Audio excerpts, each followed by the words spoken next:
कि नबी सिर्फ इंसानों के लिए रहमत बनकर के आए थे, नबी तो जानवरों के लिए भी रहमत बनकर के आए थे। अभी खेरिया हाट से हम गुजरे, हमारे एक भाई ने कहा मौलाना साहब यहाँ मवेशियों की मार्केट लगती है और जो जानवर को जो बेचने वाले होते हैं बड़ा जुल्म करते हैं जानवरों के साथ। वल्लाह जब हम ये सुनते हैं तो तकलीफ होती है। हमारे नबी ने जानवरों के साथ भी जुल्म करने की तालीम नहीं दी। अरे जिस नबी के उम्मती जानवर के साथ जुल्म नहीं कर सकते, उस नबी के उम्मती आतंकवादी और दहशतगर्द कैसे हो सकते? मेरे नबी ने तो एक बकरे को ज़बाह करने के टाइम भी हुक्म दिया है कि बकरे को ज़बाह करने के टाइम छुरी तेज कर लो, बकरे के सामने छुरी मत तेज करो ताकि उसको डबल डबल तकलीफ ना हो। जानवर को ज़बाह करना है, हलाल करना है, अल्लाह ने उसको हमारे लिए हलाल बनाया है, उसका गोश्त हम खाएंगे, मगर उसको हलाल करने का, ज़बाह करने का भी तरीका बताया है अल्लाह के नबी ने, उसमें तरीका ऐसा बताया उसको तकलीफ ना हो। और आज मेडिकल साइंस भी ये कहती है कि जो झटके से जानवर को मारते हैं, कभी आप YouTube पर देखिए, जो झटके से जो मारा जाता है और गर्दन के ऊपर ऐसे जो है वो जो चापड़ होता है और उससे मारते हैं, तो वो जो तरीका जानवर को मारने का होता है और जो इस्लाम का तरीका है गले पर छुरी चलाने का, दोनों में बहुत फर्क है। और इस्लामी तरीके में जानवर की जान फौरन निकल जाती है, उसको तकलीफ नहीं होती। जानवरों के साथ भी अल्लाह के नबी ने रहम का बर्ताव करने को। सफर में आप जा रहे हैं, अचानक एक जगह से चींटियों के पास से आप गुजरे, सहाबे किराम को चींटी काटने लगी, सहाबे किराम ने आग लगाई और चींटियों को जला दिया। अल्लाह के नबी को पता चला, अपने सहाबा को डांटा और आपने कहा कान खोल करके सुन लो, आग का अजाब आग का रब ही दे सकता है, आग का अजाब कोई और नहीं दे सकता। चींटी को भी जलाने का आपको अधिकार नहीं है, चींटी को जला नहीं सकते। उसी सफर में अल्लाह के नबी जा रहे थे, एक सहाबी ने एक लाल चिड़िया के बच्चों को ले लिया और लाल चिड़िया जब अपने घोंसले में आई, बच्चों को नहीं देखा, फड़फड़ाने लगी। अल्लाह के नबी की नजर चिड़िया के ऊपर पड़ी, आपने कहा इसके बच्चे को किसने छीना है? एक सहाबी ने कहा अल्लाह के नबी मैंने छीना है। आपने फरमाया जाओ उसके बच्चों को लौटा दो। एक चिड़िया को उसके बच्चे से जुदा करने की तालीम मोहम्मद रसूलुल्लाह ने नहीं दी है। जो एक चिड़िया को उसके बच्चों से दूर करने की तालीम नहीं दे सकते हैं, वो किसी माँ से उसके बच्चे को दूर करने की तालीम कैसे दे सकते हैं? मेरे भाई, अल्लाह के नबी फरमाते हैं, एक औरत ने बिल्ली को पकड़ा और बिल्ली को बांध दिया, कैद कर दिया, न खाने को देती थी न पीने को देती थी, यहां तक कि बिल्ली मर गई। अल्लाह के नबी फरमाते वो बुढ़िया जहन्नम में जाएगी। एक बिल्ली को बेवजह मारने की वजह से वो जहन्नम में जाएगी। दूसरी हदीस में अल्लाह के नबी फरमाते हैं, एक फाहिशा औरत ने, एक बदचलन औरत ने, जब वो कुएं से पानी निकाल रही थी, एक कुत्ता प्यास से मर रहा था, उसने अपने चमड़े के मोजे में पानी निकाला और कुत्ते को पिला दिया। उसके इस अमल की वजह से अल्लाह ताला ने उस फाहिशा औरत को बख्श दिया, उसको माफ कर दिया। ये मेरे नबी की रहमत है। जानवरों के साथ भी अच्छा सलूक करने की आपने तालीम दी। और जानवर ही नहीं, मेरे नबी तो बेजान चीजों के लिए भी रहमत बन करके आए। वो हदीस आपने सुनी होगी, अल्लाह के नबी खजूर के तने पर खड़े होकर खुतबा देते थे। एक औरत की नजर पड़ी, उसने देखा अल्लाह के नबी खजूर के तने पर खड़े होकर खुतबा देते हैं। उसने कहा अरे अल्लाह के नबी हमें अच्छा नहीं लगता है, आप खजूर के तने पर खड़े होकर के खुतबा दे, हमें अच्छा नहीं लगता है। उस औरत का बेटा बढ़ई का काम करता था, उसने कहा अल्लाह के नबी मैं अपने बेटे से कह करके एक बेहतरीन मिंबर आपके लिए बनवा दूंगी। पता ये चला कि आपके उलमा और आपके रहनुमा अगर तकलीफ में और मुसीबत में हैं, तो आप ये मत कह के पल्ला झाड़ दीजिए कि साहब हमसे क्या मतलब है। अगर आपके उलमा को जरूरत है आपकी, तो आप उनकी मदद कीजिए। सहाबे किराम अपने नबी को अगर देखते थे कि यहाँ मेरे नबी को किसी चीज की जरूरत है, तो सहाबे किराम अपने नबी की मदद करते थे। यहाँ हालात क्या है? लॉकडाउन लगा, मस्जिदों में पढ़ाने वाले इमाम और मदरसे में प्राइवेट पढ़ाने वाले टीचर 5,000 10,000 जिनकी तनख्वाहें थी, लॉकडाउन में उनकी तनख्वाहें बंद हो गई। मस्जिद की कमेटी ने कह दिया मौलवी साहब हमारे पास पैसा नहीं है, मदरसे वालों ने कह दिया हमारे पास बजट नहीं है। कितने मदरसे में पढ़ाने वाले मौलवियों को मैं जानता हूं, उन्होंने कर्जे ले लेकर के लॉकडाउन का टाइम गुजारा। कितने मस्जिदों के इमाम को मैं जानता हूं, उन्होंने लोगों के सामने हाथ फैला करके अपना काम चलाया मेरे भाई। और आज जब लॉकडाउन खत्म हो गया और जिंदगी नॉर्मल हो गई, उन्हीं मौलवियों ने और उन्हीं इमामों ने ये तय कर लिया कि आज के बाद हम मदरसे में नहीं पढ़ाएंगे, हम की कोई छोटी मोटी दुकान कर लेंगे, कोई छोटा मोटा बिजनेस कर लेंगे, कोई कारोबार कर लेंगे, मगर हम ये गुलामी की जिंदगी नहीं गुजारेंगे, ये गुलामी की जिंदगी नहीं बसरेंगे। मेरे भाइयों, अपने इमामों का, अपने उलमा का ख्याल रखो। नबी के दौर में अल्लाह के नबी लकड़ी के तने पर खड़े होकर खुतबा दे रहे हैं। औरत देखती है, कहती है अल्लाह के नबी हमसे देखा नहीं जाता है, मेरा बेटा बढ़ई का काम करता है, मैं मिंबर ला करके तैयार करके आपको दे दूंगी। अगला जुमा आया, खुतबे जुमा के लिए अल्लाह के नबी मस्जिद में आए, देखा मिंबर आके रखा हुआ है और खजूर का तना कोने में पड़ा हुआ है। अल्लाह के प्यारे नबी मिंबर के ऊपर चढ़े, खुतबा देने लगे। हदीस के अल्फाज है, बुखारी की रिवायत है, फसाहतिन नखला, खजूर के तने से रोने की आवाज आने लगी, खजूर के तने से रोने की आवाज आने लगी। अल्लाह के नबी मिंबर से उतरे और उस खजूर के तने को अपने सीने से लगाया। जब आपने सीने से लगाया तो रोने की आवाज आनी बंद हो गई और सिसकने की आवाज आने लगी। अल्लाह के नबी ने फरमाया अगर मैं इसको सीने से न लगाता तो कयामत तक ये रोता रहता। और उसके बाद आपने फरमाया इन्नहा कानत तबकी अला मा कानत तस्मउ मिन ज़िक्र, चूंकि इस मिंबर पर खड़े होकर के मैं अल्लाह का जिक्र करता था, मैं कुरान बयान करता था, मैं हदीस बयान करता था, इसलिए ये लकड़ी का तना रो रहा है। मेरे प्यारे साथियों, मेरे नबी उस लकड़ी के तने के लिए भी रहमत बन करके आए थे। हम और आप इतने बड़े बदनसीब हैं कि आज उस नबी, जो नबी जिस नबी से लकड़ी का तना भी मोहब्बत करता था, हम इतने बड़े बदनसीब हैं कि उस नबी से का नाम तो हम लेते हैं, उस नबी से मोहब्बत का दम तो भरते हैं, मगर उस नबी की सुन्नतों से हम पीछे हैं, उस नबी के तरीके से हम पीछे हैं। न हमारी शादी ब्याह उस नबी के तरीके के मुताबिक है, न हमारा लेन देन उस नबी के तरीके के मुताबिक है, न हमारा अखलाक उस नबी के तरीके के मुताबिक है। हमारा नौजवान तो नौजवान 60-60 साल के बूढ़े जब सैलून में जाते हैं और सैलून में जाकर के अपनी दाढ़ी को मुड़ाते हैं और क्लीन शेव होते हैं, उन्हें शर्म आनी चाहिए, उन्हें गैरत आनी चाहिए और उन्हें सोचना चाहिए कि उनके नबी ने कहा था कि दाढ़ी को छोड़ दो, उनके नबी ने मना किया था कि दाढ़ी को मत छेड़ो, दाढ़ी को मत काटो, दाढ़ी को मत मूडो। जिस नबी ने दाढ़ी को छोड़ने का हुक्म दिया था, आज उस नबी के उम्मती सैलून में जाकर के दाढ़ी साफ करवा रहे हैं। जिस नबी ने सारी जिंदगी पाक दामनी की जिंदगी गुजारी थी, जो नबी इतने हयादार थे कि अल्लाह के नबी के बारे में सहाबा कहते हैं कि कुंवारी लड़की से भी ज्यादा आप शर्मीले थे। आज उस नबी के मानने वाले और उस नबी का कलमा पढ़ने वाले बेशर्म होते चले जा रहे हैं, बेगैरत होते चले जा रहे हैं। इस कौम की लड़कियों को देख लो, इस कौम के लड़कों को देख लो, आज बेहया होते चले जा रहे हैं। मेरे प्यारे साथियों, उस लकड़ी के तने को भी अपने नबी से मोहब्बत थी। अगर हमें मोहब्बत होती तो हम भी उस नबी के तरीके पर चलते और आगे बढ़े। वो नबी हमसे बहुत मोहब्बत करते थे, वो नबी हमें बहुत चाहते थे। अल्लाह ने कुरान में फरमाया लक़द जाअकुम रसूलुम मिन अनफुसिकुम अज़ीज़ुन अलैहि मा अनित्तुम हरीसुन अलैकुम बिल मुमिनीना रऊफुर रहीम। ऐ मुसलमानों, हमने तुमको वो रसूल दिया है जो जान से ज्यादा तुमसे मोहब्बत करते हैं, जो तुम्हें फायदा पहुंचाने की पूरी कोशिश करते हैं, जो तुम्हें तकलीफ से बचाना चाहते हैं। अल्लाह के नबी की सीरत में आप ये वाक़यात देखें, मिसवाक से आप कितनी मोहब्बत करते थे। इंतकाल के पहले भी आपने हजरत आयशा के भाई अब्दुर्रहमान के हाथ में मिसवाक देखी, हजरत आयशा को इशारा किया, हजरत आयशा ने अपने भाई से मिसवाक को लिया, अपने दांतों से नरम किया। अल्लाह के नबी ने अपने आखिरी टाइम भी मिसवाक किया है। मिसवाक से इतनी मोहब्बत करते थे अल्लाह के नबी, उसके बावजूद आपने अपनी उम्मत की आसानी के लिए क्या फरमाया, लौला अन अशुक्का ला उम्मती लअमरतुहुम बिस्सिवाक इंदा कुल्ली सलाह। अगर मैं अपनी उम्मत के लिए परेशानी न समझता, अगर मैं अपनी उम्मत के लिए मुसीबत ना समझता तो मैं मिसवाक को कंपलसरी कर देता, जरूरी कर देता।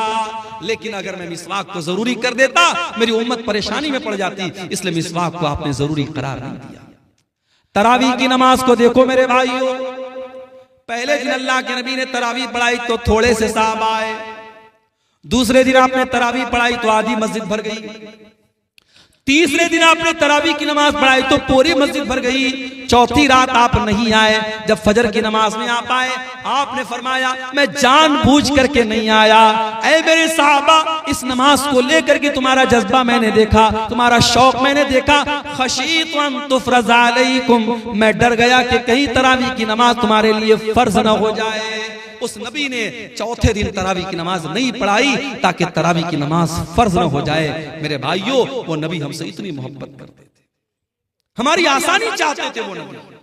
मेराज के सफर में आप गए, 50 टाइम की नमाज आपको मिली, आप वापस आए, मूसा अलैहिस्सलाम से मुलाकात हुई।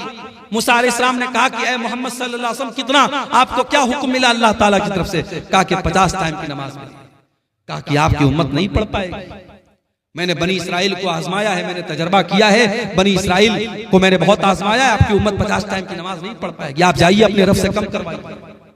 अगर अल्लाह के रसूल को खुद पढ़ना होता 50 पढ़ने में आपको कोई दिक्कत नहीं थी। अपनी उम्मत की आसानी के लिए आप गए और 50 में 10 कम करवा के 40 लेके आए। हजरत मूसा ने कहा 40 भी नहीं पढ़ पाएगी, वापस जाइए। आप फिर गए, 40 में से 10 और कम करवा के लाए, 30 हो गई, 30 से 20 हो गई, 20 से 10 हो गई, 10 से 5 हो गई। 5 टाइम की नमाज भी जब अल्लाह के नबी लेकर के आए, हजरत मूसा ने कहा ऐ मोहम्मद सल्लल्लाहु अलैहि वसल्लम, आपकी उम्मत 5 टाइम की नमाज भी नहीं पढ़ पाएगी। और वाकई 5 टाइम की नमाज भी आज नहीं पढ़ पा रहे। बड़े कारोबारी हैं हम, बड़े बिजनेसमैन हैं, दुकान पर बैठे हुए हैं, हय्या अलस सलाह की आवाज आ रही है, मगर हमें नमाज पढ़ने की फुर्सत नहीं है।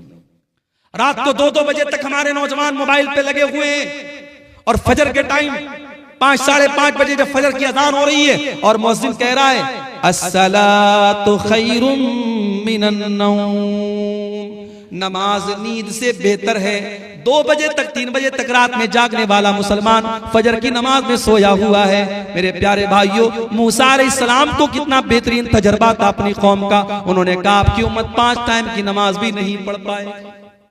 माफ करना मेरे भाइयों, आपका बिजनेस और आपका कारोबार नमाज से बड़ा नहीं है। आप कारोबार भी कीजिए, आप बिजनेस भी कीजिए, लेकिन नमाज अपने टाइम पर पढ़िए। अल्लाह कुरान में कहता है रिजालुल ला तुल्हीहिम तिजारतुन वला बैउन अन जिक्रिल्लाहि व इकामिस सलाह। मेरे नेक बंदे वो हैं, मेरे मोमिन बंदे वो हैं, उनका कारोबार, उनका बिजनेस, उनकी तिजारत उनको नमाज से गाफिल नहीं करता है। वो कारोबार भी करते हैं, वो बिजनेस भी करते हैं, और नमाज का टाइम होता है तो नमाज पढ़ते हैं। यखाफूना यौमन ततक़ल्लबु फ़ीहिल क़ुलूब वल अबसार, वो क़यामत के दिन से डरते हैं, वो अल्लाह के अज़ाब से डरते हैं, वो पाबंदी से नमाज पढ़ते हैं।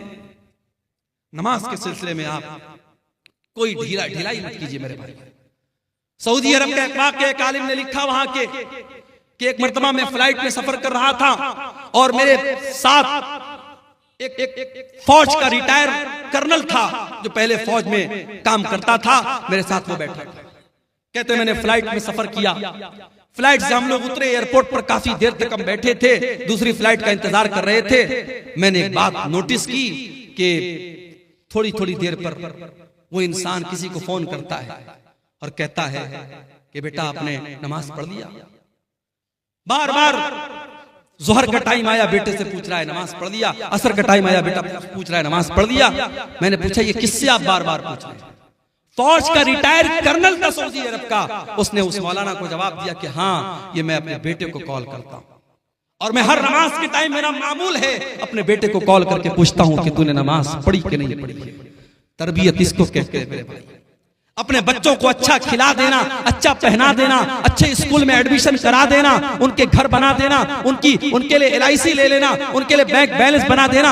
माफ करना, तरबियत यही नहीं है। तरबियत ये भी है कि आप अपने बच्चों की आखिरत की फिक्र करें, अपने बच्चों की नमाज की फिक्र करें। इसीलिए अल्लाह कुरान में कहता है वअमुर अहलका बिस्सलाति वस्तबिर अलैहा, खुद भी नमाज की पाबंदी करो और अपने बच्चों को नमाज का पाबंद बनाओ। अल्लाह के नबी फरमाते हैं मुरू औलादकुम बिस्सलाति वहुम अबनाउ सबई सिनीन, जब तुम्हारे बच्चे 7 साल के हो जाएं उनको नमाज का हुक्म दो। वज़रिबूहुम अलैहा, और जब 10 साल के हो जाएं और नमाज ना पढ़े तो उनकी पिटाई करो। अच्छा, 7 साल के बच्चे को पीटने का हुक्म नहीं दिया अल्लाह के। हमारे यहाँ 6-6 साल के बच्चे स्कूल जाते हैं, सर्दी के मौसम में 5 बजे स्कूल की वैन आती है, माँ जबरदस्ती, बच्चा आंख मल रहा है, उसकी नींद अभी लग रही है, माँ तैयार करती है, ड्रेस पहनाती है, स्कूल का बैग देती है, जबरदस्ती उसको वैन में बिठाती है। मेरे भाइयों, ये सिस्टम सही नहीं है। 7 साल तक तो चाइना में और जापान में आप देख लें, 7 साल तक के बच्चों को तो ऐसे ही खेल खेल में पढ़ाया जाता है, बच्चों को मारा नहीं जाता, बच्चों को पीटा नहीं जाता। ये सबक दिया था जनाब मोहम्मद रसूलुल्लाह सल्लल्लाहु अलैहि वसल्लम ने। 7 साल का बच्चा है, प्यार से समझाओ, मोहब्बत से समझाओ। हाँ, 10 साल का हो गया, अब उसके बिस्तर अलग कर दो। 10 साल का लड़का हो गया, 10 साल की लड़की हो गई, एक बिस्तर पे मत सुलाओ। दो लड़के हैं, एक बिस्तर पे मत सुलाओ, बिस्तर अलग कर दो, चादर अलग कर दो, कंबल अलग कर दो। हमें बड़ी हैरत हो रही है साहब, 10 साल का लड़का हो गया तो क्या हो गया, हम बिस्तर क्यों अलग कर दें? इस्लाम वहां से शुरू होता है जहां से आपके सोचने की सरहदें खत्म हो जाती हैं। इस्लाम वहां से शुरू होता है। 10 साल का लड़का जो होता है समझदार होने लगता है, उसके अंदर फिजिकल चेंजेस आने लगते हैं। 10 साल की लड़की अब धीरे धीरे बालिग हो रही है। इस्लाम ने कितना पाकीज़ा मज़हब है, 10 साल का लड़का या लड़की हो जाए, इस्लाम कहता बिस्तर अलग कर दो, ताकि अब वो जवानी की तरफ जब बढ़े तो उनके दिल में कोई गलत ख्याल ना आए, और एक बिस्तर पे अगर सोएंगे तो उनके दिल में गलत ख्यालात पनप सकते हैं। इस्लाम ने बिस्तर को अलग करने का हुक्म दिया, और अल्लाह के नबी ने कहा 10 साल का बच्चा हो जाए और नमाज न पढ़े तो उसकी पिटाई। हमें वो नबी मिले हैं मेरे भाई, वो नबी मिले हैं जो हमसे इतनी मोहब्बत करते हैं, हमें ऐसी शरीयत दे करके गए, ऐसा दीन दे करके गए, उस दीन में कदम कदम पर हमारे लिए आसानी है मेरे भाई। अभी हमने देखा दिल्ली के अंदर जो वाकया हुआ कि सड़क पर लोग नमाज पढ़ रहे हैं और पुलिस वाले ने अपने जूते से नमाजी को मारा। हमें बड़ा गुस्सा आया, बड़ा जलाल आया, मगर हम यहाँ पर एक बात ये भी कहेंगे, ये इस्लाम की तालीम नहीं है कि आप पब्लिक प्लेस में नमाज पढ़ें। अगर आपकी नमाजी ज्यादा हो रहे हैं, जुमा में 2 जमात आप कर ले, ईद में 2 जमात कर ले, सड़क पे आप नमाज ना पढ़ें। हम अपने मुसलमान भाइयों को ये समझाएंगे कि आपका सड़क पर नमाज पढ़ना सही नहीं है, लेकिन हम साथ में अपने सरकार से, हुकूमत से ये भी कहेंगे कि ये भारत में कानून एक होना चाहिए, 2 तरीके का कानून नहीं होना चाहिए। किसी मजहब के त्योहार तो खुलेआम सड़कों पर मनाए जाएं और त्योहार मनाने वालों पर फूलों की बारिश की जाए, और दूसरे मजहब का मुसलमान अगर हफ्ता में जुमा की एक नमाज पढ़ ले तो आपका पुलिस वाला उसे जूतों से मार रहा है। ये 2 तरीके के कानून नहीं चलेंगे मेरे भाई।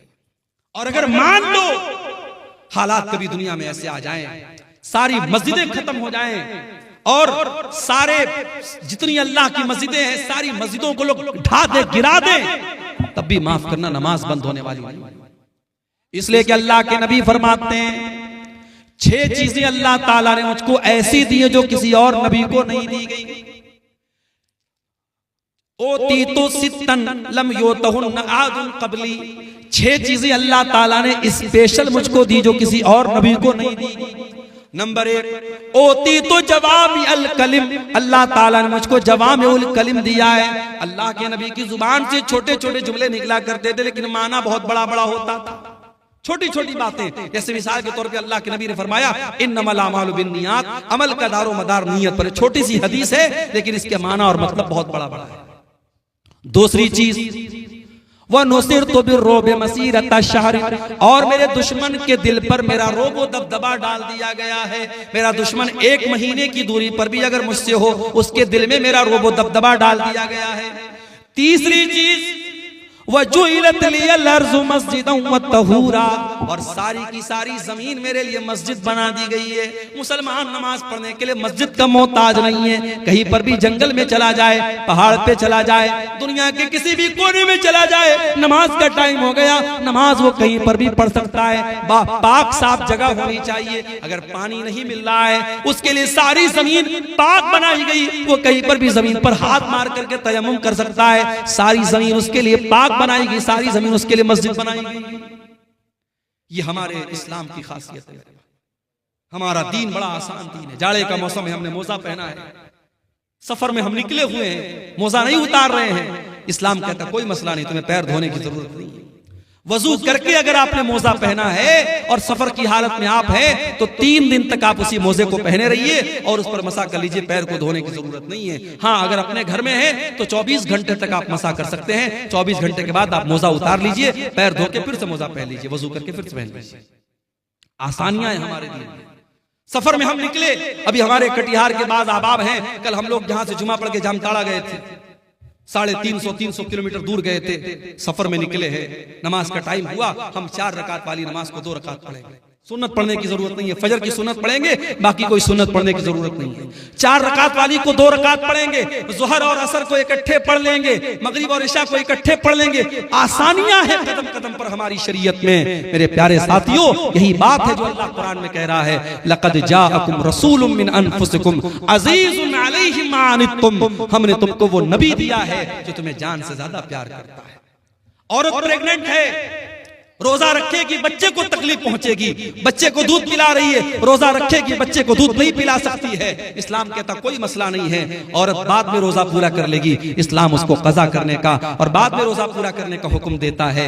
औरत पीरियड में है, उसकी कमजोरी का दिन है, उसकी बीमारी का दिन है, चिड़चिड़ापन रहता है, बदन में कमजोरी रहती है, ब्लड आता रहता है, दर्द होता रहता है। इस्लाम ने कहा कोई मसला नहीं, जितने दिन उसको पीरियड आ रहा है वो नमाज नहीं पढ़ेगी, रोजा नहीं रखेगी, रोजा बाद में पूरा करेगी।